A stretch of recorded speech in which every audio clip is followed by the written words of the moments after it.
চট্টগ্রাম কক্সবাজার রুটে 4টি পরিবহনের বাস বন্ধ থাকায় ভোগান্তিতে যাত্রীরা। বেতন ভাতা বৃদ্ধির দাবিতে শ্রমিকদের 36 ঘন্টার কর্মবিরতি। প্রায় 1 ঘন্টা বসে থাকছি, এখন গাড়ি নাই। গাড়ি না পাওয়ার ফলে মানুষ তীব্র গরমে অসুস্থ হয়ে পড়ছে।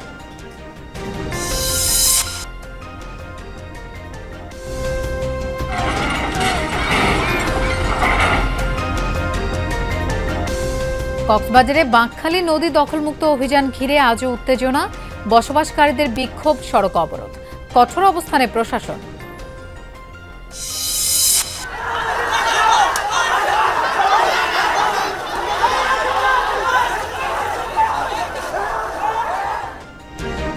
চট্টগ্রাম বিশ্ববিদ্যালয় সংঘর্ষের ঘটনায় হেলমেট ও মুখোশধারী কাউকে শনাক্ত করতে পারেনি পুলিশ। তৃতীয় পক্ষ সুযোগ নিয়েছে কিনা খতিয়ে দেখার দাবি।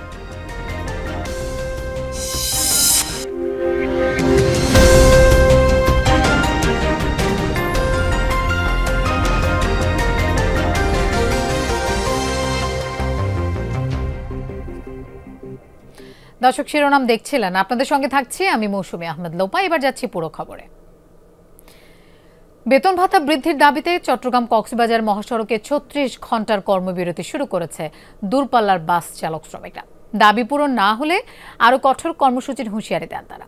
এদিকে আগাম ঘোষণা ছাড়াই হঠাৎ সকাল থেকে বাস চলাচল বন্ধ হয়ে যাওয়ায় ভোগান্তিতে পড়েন দূরের যাত্রী এবং পর্যটকরা। স্বাভাবিক সময়ে যে কোনো দিন এখানে শত শত দূরপাল্লার বাস থাকলেও বৃহস্পতিবার সকাল থেকে ফাঁকা চট্টগ্রাম মহানগরীর শাহ আমানত সেতু এলাকা। বেতন ভাতা বৃদ্ধির দাবিতে চট্টগ্রাম কক্সবাজার মহাসড়কে সৌদিয়া, মার্শা, পূরবী ও স্বাধীন পরিবহনে শ্রমিকরা বাস চলাচল বন্ধ রাখায় তৈরি হয় এই পরিস্থিতি। সকাল 6টা থেকে শুরু হওয়া 36 ঘন্টার এই কর্মবিরতি চলবে শুক্রবার সন্ধ্যা 6টা পর্যন্ত। অরিজিনাল বেতন হচ্ছে কি 37-80 টাকা, আমাদেরকে 2200 টাকা বেতন দেয়, এই জন্য ধর্মঘট করতেছে। যে বেতন দিচ্ছে ড্রাইভার স্টাফে সেটা হচ্ছে না, এই জন্য ওনারা কর্মবিরতি রেখেছেন। ওরা গাড়ি চালাচ্ছে না, শ্রমিকের গাড়ি না চালালে আমরা তো ধরার কিছু নেই। মালিকরা সমাধান দিয়ে দিলে 1 ঘন্টা পরেই আপনার গাড়ি চালু হয়ে যাবে। ক্লোজ ডোর গাড়িগুলো নাই, এই জন্য তার বদলে আমরা হানিফগুলো ক্লোজ ডোর ছাড়ছি। শহর থেকে দক্ষিণ চট্টগ্রামে এবং কক্সবাজার বান্দরবানে যাতায়াতে অন্যতম ভরসা এসব দূরপাল্লার বাস চলাচল বন্ধ থাকায় ভোগান্তিতে পড়েন দূরের যাত্রী ও পর্যটকরা। এই সুযোগে কিছু গাড়ি মাত্রাতিরিক্ত ভাড়া নিচ্ছে বলে অভিযোগ তাদের। গাড়ির জন্য প্রায় 1 ঘন্টা বসে থাকছি, এখন গাড়ি কোনো খোঁজখবর নাই। এমনি তো গাড়ি ভাড়া হচ্ছে 380 টাকা, ঠিক আছে। আর এখানে এখন মনে করেন এরা যা ইচ্ছে সেরকম করে নিবে। ওদের নাকি বেতন বাড়া নিয়ে এরকম একটা ঝামেলা হয়েছে, এই জন্য ওরা গাড়ি বন্ধ করে রাখছে, অবরোধ। ঘন্টার পর ঘন্টা অপেক্ষা করার পরও গাড়ি পাচ্ছে না। গাড়ি না পাওয়ার ফলে মানুষ তীব্র গরমে অসুস্থ হয়ে পড়ছে। দাবি পূরণ না হলে আরও কঠোর কর্মসূচির হুঁশিয়ারি দেন পরিবহন শ্রমিকরা। এখন 3 দিন দিচ্ছি তো, আর 7 দিন দেবো, 7 দিন না দিলে 21 দিন দেবো, 21 দিন না 37 দিন দেবো। শ্রমিকের বেতন বাড়া দিতে হবে, দুনিয়ার মজদুর এক হতে হবে। বেতন ভাতা বৃদ্ধি না হলে আরো বাড়া দেবো, অবরোধ বাড়া দেবো। যমুনা নিউজ, চট্টগ্রাম। দর্শক, এই বিষয়ে আমরা আরো জানবো। চট্টগ্রাম থেকে আমাদের সাথে যোগ দিচ্ছেন সহকর্মী জোবাইদ ইবনে শাহাদাত। জোবাইদ, চলমান বিক্ষোভ কর্মসূচির ব্যাপারে বাস মালিকরা কি বলছেন, যাত্রী ভোগান্তির বিষয়ে একটু জানতে চাই।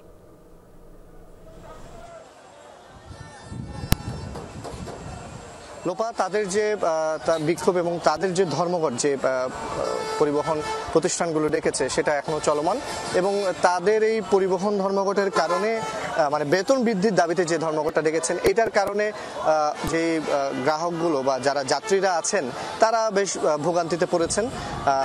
দূরপাল্লার বাসগুলো এমনিতেই দক্ষিণ অঞ্চলে যারা মানুষজন আছেন তাদের জন্য পর্যাপ্ত নয়। সেক্ষেত্রে এই বাসগুলো মানে এই পরিবহনের প্রতিষ্ঠানগুলো যখন বাসগুলো বন্ধ থাকে তখন সেটা বাড়তি চাপ সৃষ্টি করে অন্যান্য যে পরিবহনগুলো আছে সেগুলোর উপর, এবং এইটার কেন্দ্র করে এই যে পরিবহন সংকট সেটাকে কেন্দ্র করে অন্যান্য পরিবহনগুলো মানে যে অন্যান্য প্রতিষ্ঠানের পরিবহনগুলো আছে সেগুলো বাড়তি ভাড়া আদায় করছে, এমনটা যাত্রীরা আমাদেরকে অভিযোগ জানিয়েছেন। এবং মালিকদের সাথেও কথা বলেছি আমরা, তারা বলছেন যে তারা একটা সমাধানের চেষ্টা করছেন, বা তারা আসলে এই যে পরিবহনটা ধর্মঘটটা ডাকা হয়েছে এটা আসলে কিভাবে সমাধান করা যায়, পরিবহন শ্রমিক যারা আছেন তাদের সাথে কথা বলে একটা সমাধানের চেষ্টা করবেন। অন্যদিকে শ্রমিকরা বলছেন যত দ্রুত সম্ভব তাদের এই দাবিটা মেনে নেওয়া হোক, আর মেনে নেওয়া হলে তারা আবার কাজে ফিরবেন। যদি মেনে নেওয়া না হয় সেক্ষেত্রে তাদের যে দীর্ঘ একটা ধর্মঘটের তারা ডাক দিয়েছেন সেটা চলবে।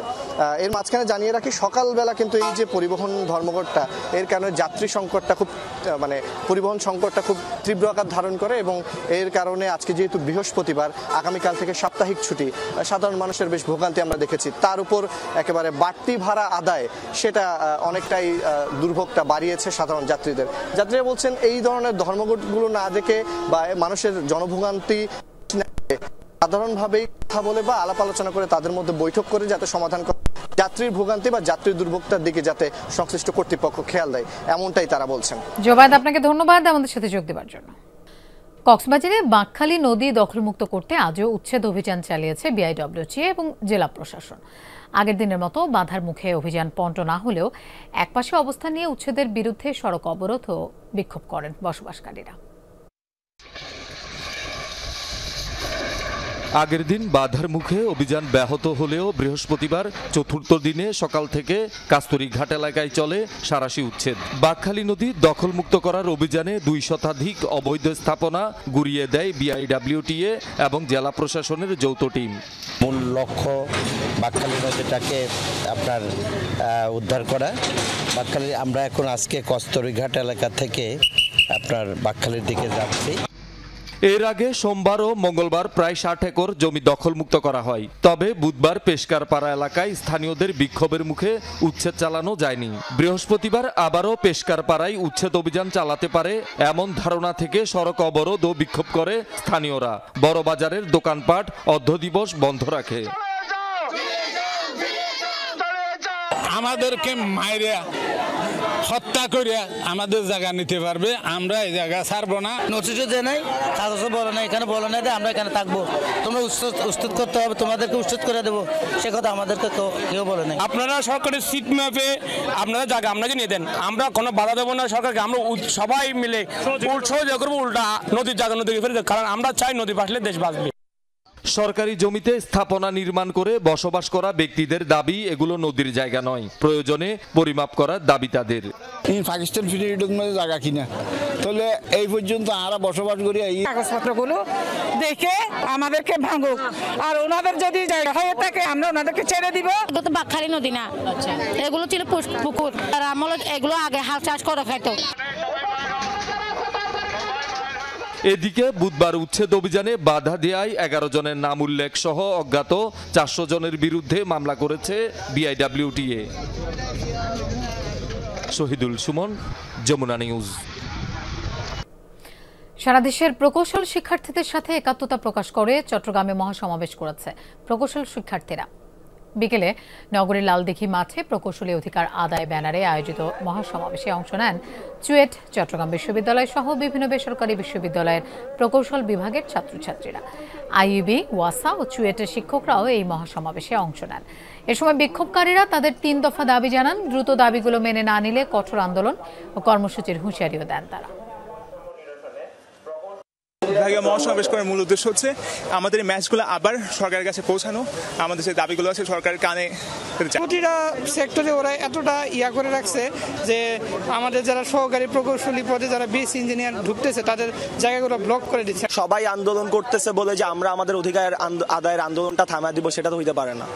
তা আমরা এখানে আজকে চেষ্টা করতেছি একটা শান্তিপূর্ণ সমাবেশ। চট্টগ্রাম বিশ্ববিদ্যালয়ের শিক্ষার্থী এবং জোবরা গ্রামবাসীর মধ্যে সংঘর্ষে অংশ নেয়া হেলমেট ও মুখোশ পরাদের পরিচয় কি? ছবি ও ফুটেজ থাকলেও সংঘর্ষের 4 দিন পরেও তাদের চিহ্নিত করা যায়নি। শিক্ষার্থী আর স্থানীয়দের কেউই চেনেন না তাদের। সংঘর্ষ চলাকালে তৃতীয় কোনো পক্ষ সুযোগ নিয়েছে কিনা তা খতিয়ে দেখার দাবি জানিয়েছে সকলে। গেল শনিবার মধ্যরাতে ও রোববার দিনভর চট্টগ্রাম বিশ্ববিদ্যালয়ের শিক্ষার্থী এবং জোবরা গ্রামবাসীর মধ্যে সংঘর্ষ চলাকালে অনেকেই দেখা গেছে হেলমেট পরা ও মুখে কাপড় বাঁধা। স্থানীয়দের পক্ষ নিয়ে ধারালো অস্ত্র হাতে শিক্ষার্থীদের উপর হামলা চালায় তারা। প্রশ্ন উঠছে এরা কারা? স্থানীয়দের দাবি তারা গ্রামের কেউ নন। আমরা ছোট থেকে এখানে বড় হয়েছে, আমরা ওইরকম ছাত্রদের সাথে গ্রামবাসীর সাথে ঝগড়া দেখি নাই, আমরা প্রথম দেখলাম। এখন তো বুঝতেছি না এটা মানে কি কারণে যে ছাত্রদের সাথে বা গ্রামবাসীর সাথে এত ঝগড়া লাগার কারণটা কি? গ্রামবাসী না মনে করেন ওগুলো বাইরের থেকে আসতে পারে, এগুলো মুখোশ পরা তো আমাদের গ্রামবাসী কোনোদিন মুখোশ পরবে না, হেলমেট পরে তো আসবে না। বাইরের থেকে কোনো বলাইছে আমরা ঝগড়া বাজা দিবার লাই, আমাদের ছেলে মারবার লাই। মুখোশ পরা কারা, তাদের সঠিক তথ্যটা আমাদের আপনাদের যেমন দরকার আমাদের দরকার। তাদের পরিচয় সম্পর্কে নিশ্চিত হতে পারেননি শিক্ষার্থীরাও। সংঘর্ষ চলাকালে তৃতীয় কোনো পক্ষ সুযোগ নিয়েছে কিনা তা জানতে মুখোশ ও হেলমেট পরা ব্যক্তিদের শনাক্ত করার দাবি জানান শিক্ষার্থীরা। যেই শিক্ষার্থীরা আহত হয় এবং যেই ছেলেরা হচ্ছে যে সংঘর্ষে জড়িত হয়ে যায়, তাদেরকে আমরা জিজ্ঞেস করি যে তারা কারা ছিল এবং তারা বলছে তারা কোনোভাবেই স্থানীয় হতে পারে না। এই লোকগুলো জানা তারা প্রফেশনাল, তারা কোথাও থেকে প্রফেশনাল কিলার ভাড়া করে নিয়ে আসছে। আমাদের এটাই মনে হচ্ছে, কিন্তু গ্রামবাসী আমাদের উপর এভাবে আক্রমণ চালাবে এটা আমরা কল্পনাও করি নাই। আসলেই কি তারা হচ্ছে গ্রামবাসী নাকি হচ্ছে যে তৃতীয় পক্ষের হচ্ছে যে ইন্ধনে হচ্ছে যে এখানে ঢুকে। বিশ্ববিদ্যালয় প্রশাসন 95 জনের নাম উল্লেখ সহ অজ্ঞাত 1000 জনকে আসামি করে মামলা করেছে। এরই মধ্যে কয়েকজন ধরা পড়লেও শনাক্ত হয়নি হেলমেট ও মুখোশধারীদের পরিচয়। যারা মুখোশধারী আছেন তাদেরকে আমরা আমাদের প্রচেষ্টার মাধ্যমে অবশ্যই শনাক্ত করব এবং তাদের উদ্দেশ্য কী ছিল, তারা কি উদ্দেশ্যে এখানে এসেছেন, কি উদ্দেশ্যে হামলা হয়েছে, আমরা সব কিছুই আশা করি শনাক্ত করতে পারবো। গেল শনিবার রাতে বাসায় প্রবেশকে কেন্দ্র করে এক নারী শিক্ষার্থীর সাথে দারোয়ানের বাগবিতণ্ডা ও শিক্ষার্থীকে মারধরের অভিযোগে সংঘর্ষে উপাচার্য প্রক্টর সহ অন্তত 250 জন আহত হয়। শহীদুল সুমন, যমুনা নিউজ, চট্টগ্রাম।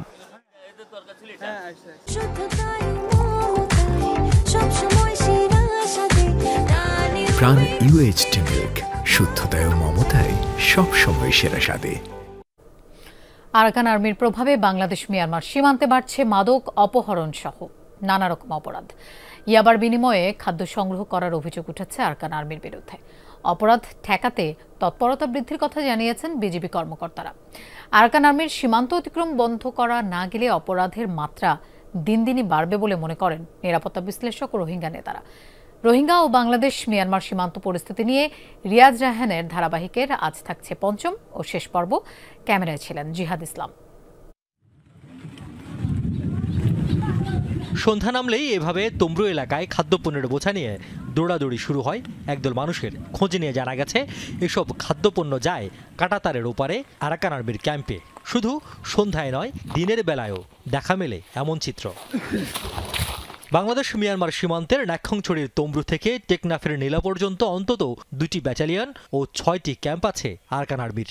তবে ঘুমদুমের ওপারে ডেকিবুনিয়া ব্যাটালিয়ন ও তমরু রাইট ক্যাম্পের মাঝামাঝি এ স্থান দিয়ে সবচেয়ে বেশি খাদ্যপণ্য সংগ্রহ করে আরাকান আর্মি। উখিয়া ও তমরু বাজারের একাধিক সিন্ডিকেট এই কাজের সঙ্গে যুক্ত বলে বিভিন্ন গোয়েন্দা সংস্থা বরাতে জানা গেছে। তবে যারা এই কাজের সঙ্গে যুক্ত তাদের বিরুদ্ধে ব্যবস্থা নেয়ার কথা জানান বিজিবি কর্মকর্তারা। আমরা যদি ইয়াবার চালানটা বন্ধ করতে পারি তাহলে ইয়াবার পরিবর্তে তারা খাদ্যদ্রব্য নিতে পারবে না, তখন তাদেরকে ক্যাশ টাকা দিয়ে হয়তো জিনিসটা প্রক্রিয়া করতে হবে। ওইটাই আমরা চেষ্টা করছি যেন ইয়াবাটা যেন আমাদের দেশে না আসে, তাহলেই এই খাদ্যদ্রব্য যাওয়ার প্রবণতাটাও কমে যাবে। আপনি জানেন আমাদের বর্ডারটা অনেক পোরাস, অর্থাৎ অনেক গ্যাপ আছে এই বর্ডারে, তো অনেক রাস্তা আছে যেগুলি আসলে হিলি এবং যেগুলি হচ্ছে সহসাই অ্যাক্সেস করা যায় না। নাম প্রকাশ না করার শর্তে স্থানীয়রা জানান তমরু বাজারের পর সীমান্ত ঘেঁষা পাড়ায় দুপুরে ও সন্ধ্যার পর আনাগোনা বাড়ে আরাকান আর্মির সদস্যদের। এখানকার কেউ কেউ ইয়াবার বিনিময়ে খাদ্য সরবরাহের সঙ্গে জড়িত বলে জানান তারা। সীমান্তে আরাকান আর্মির অপরাধমূলক তৎপরতা রোহিঙ্গা প্রত্যাবাসনের অন্তরায় বলে মনে করেন নেতারা। They are doing drug which is coming to the Bangladesh beyond the border, spread in India and other Asia countries and Middle East as far as we know, and also this is affecting to the Bangladesh citizens a lot. So it is very important that international community must condemn what Arakan Army committing crimes against Rohingya and also planting, and there are so many things. They involve also smuggling on human trafficking in Rakhine State. এদিকে গেল এক বছরে প্রায় ৩ শতাধিক জেলেকে অপহরণ করেছে রাখাইনের বিদ্রোহী সশস্ত্র এই গোষ্ঠী। প্রত্যাবাসন ত্বরান্বিত করতে এখনই আরাকান আর্মির প্রতি কঠোর বার্তা দেওয়ার তাগিদ নিরাপত্তা বিশ্লেষকদের। তার পেছনে তার ব্যাকআপ ছিল, which is called deterrent effect. আমাদের ডেটারেন্ট এফেক্টটা অবশ্যই তৈরি করতে হবে। আমি তাকে বলব তুমি এইখানে না হলে এটা হবে। এখন তো আমি খালি বলি এটা করো করো করো, এটা হবে, এই কথাটা বলার মতো ডিপ্লোম্যাটিক ইয়েতে কোনো সুযোগ থাকছে না। Military might is a deterrent effect. এবং এটা আমি কেন করো? তোমার দেশের মানুষ এখানে আছে, 10 লক্ষ মানুষের মধ্যে 50,000 মানুষের ট্রেনিং হলে কোথায় যাবা তখন? সীমান্তে বাংলাদেশ অংশে স্থলের সঙ্গে নদীপথ উন্মুক্ত থাকায় সেই সুবিধা নিচ্ছে রাখাইনের বিদ্রোহীরা। শুধু স্থলপথে নয়, অভিযোগ আছে এই নাফ নদী দিয়েও একটি চক্রের মাধ্যমে ইয়াবার বিনিময়ে খাদ্যপণ্য সংগ্রহ করছে আরাকান আর্মি। আর তাই এই অঞ্চলের সাধারণ মানুষ এবং রোহিঙ্গারা মনে করছে যদি এই পাট থেকে খাদ্যপণ্য ওষুধসহ প্রয়োজনীয় জিনিস সরবরাহ বন্ধ করা হয় তাহলেই অনেকাংশে দুর্বল হয়ে পড়বে আরাকান আর্মি। রিয়াজ রায়হান, যমুনা নিউজ, টেকনাফ। বান্দরবানের সদরে ব্রিকফিল্ডের 2 কর্মীকে অপহরণ করেছে দুর্বৃত্তরা। স্থানীয়রা জানায় বুধবার রাতে AHN ব্রিকফিল্ডের কর্মী তপন দাস ও জয়নাথকে অপহরণ করে সন্ত্রাসীরা। খবর পেয়ে রাতে স্থানীয় চেয়ারম্যান উক্কুন সহ গ্রামবাসীরা তাদের সন্ধানে খোঁজ শুরু করে। পরে মধ্যরাতে সন্ত্রাসীরা তপন দাসের মোবাইলে কল করে অপহরণের বিষয়টি নিশ্চিত করে। ব্রিকফিল্ড মালিক বলেন, একটি চক্র দীর্ঘদিন ধরেই বিভিন্ন সময়ে শ্রমিকদের তুলে নিয়ে যাচ্ছে, পরে মোটা অঙ্কের বিনিময়ে তাদের ছেড়ে দেওয়া হয়। বিএনপির ৪৭তম প্রতিষ্ঠাবার্ষিকী উপলক্ষে চট্টগ্রামে শোভাযাত্রা, সমাবেশ সহ নানা কর্মসূচি পালন করছে দলটির নেতাকর্মীরা। এরই অংশ হিসেবে নগরীর বহদ্দারহাট চত্বর থেকে বিশাল শোভাযাত্রা আশপাশের সড়ক প্রদক্ষিণ করে। শোভাযাত্রার আগে সমাবেশে বক্তারা বলেন, ফেব্রুয়ারির নির্বাচন বানচালের ষড়যন্ত্র করছে একটি পক্ষ, তা রুখে দিতে নেতাকর্মীদের ঐক্যবদ্ধ থাকার আহ্বান জানান তারা। অন্যদিকে পটিয়া সদর থেকে বের করা পটিয়া উপজেলা ও পৌরসভা, ইউনিয়ন বিএনপি এবং অঙ্গ সংগঠনের বর্ণাঢ্য শোভাযাত্রা চট্টগ্রাম কক্সবাজার মহাসড়ক প্রদক্ষিণ করে। পরে অনুষ্ঠিত সমাবেশে চট্টগ্রাম দক্ষিণ জেলা বিএনপির সাবেক সিনিয়র যুগ্ম আহ্বায়ক এনামুল হক সহ অন্যরা বক্তব্য রাখেন।